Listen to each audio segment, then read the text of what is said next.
अस्सलामुअलैकुम। कभी सोचा है कि कोई हम पर भरोसा करे, ये कितनी बड़ी बात है। आज हम इसी बारे में बात करने वाले हैं, यानी अमानतदारी के बारे में। अच्छा, तो चलें एक सवाल से शुरू करते हैं। ज़रा सोचें, अगर कोई चीज़ मिले जो किसी और की हो, तो क्या करना चाहिए? हम्म, ये ऐसी सिचुएशन है जो हम सबके साथ कभी ना कभी हो सकती है। और पता है, हम जो भी फैसला करते हैं ना, वो हमारे बारे में बहुत कुछ बताता है।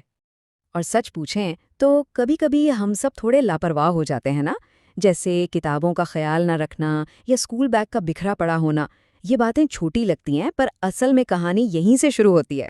ये सब कुछ जुड़ता है एक बहुत खास आदत से, जिसे कहते हैं अमानतदारी। और सबसे मजे की बात यह है कि अमानतदारी सिर्फ चीज़ों की नहीं होती, बल्कि ये भरोसे और एतमाद की बात है। चलिए, इसको समझने के लिए एक छोटी सी कहानी सुनते हैं। ये कहानी है दो दोस्तों की, अली और अहमद की। दोनों की आदतें बिल्कुल अलग थीं। अली बहुत जिम्मेदार था, लेकिन अहमद वो थोड़ा सा लापरवाह था। तो हुआ यूं कि एक दिन अहमद को ग्राउंड में एक बहुत ही प्यारा सा पेंसिल बॉक्स मिला। अब उसे चाहिए तो ये था कि वो उसके मालिक को ढूंढता, लेकिन उसने क्या किया, चुपके से उसे अपने बैग में रख लिया। जब उसके दोस्त अली ने उसे समझाया कि भाई ये वापस कर दो, तो अहमद के दिमाग में फौरन क्या ख्याल आया, अरे जो मिल गया वो तो अब मेरा है।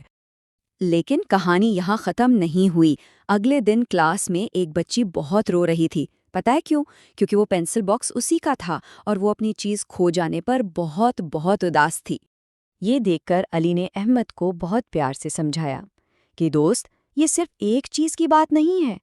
जब हम किसी की चीज़ वापस नहीं करते तो हम असल में उसका भरोसा तोड़ते हैं, और इसी को कहते हैं अमानत में खयानत। अली की ये बात सीधा अहमद के दिल पर लगी। उसे एकदम से अपनी गलती का एहसास हुआ और उसे समझ आ गया कि अब सही काम क्या है।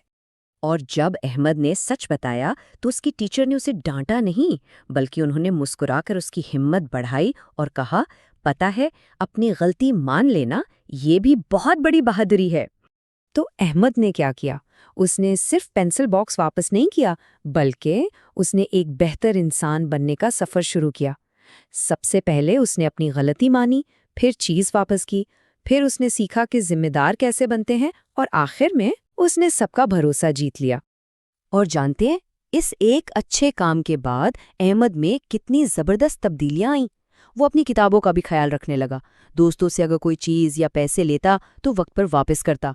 यहाँ तक कि सफाई का भी ध्यान रखने लगा। मतलब ईमानदारी की एक छोटी सी आदत ने उसे हर काम में जिम्मेदार बना दिया। तो फिर इस पूरी कहानी से हमने क्या सीखा? यही कि अच्छे स्टूडेंट बनना बहुत अच्छी बात है, लेकिन इससे भी पहले एक अच्छा इंसान बनना ज़रूरी है। याद रखें, ईमानदारी और भरोसा ये अच्छे ग्रेड से भी कहीं ज़्यादा बड़ी चीज़ है।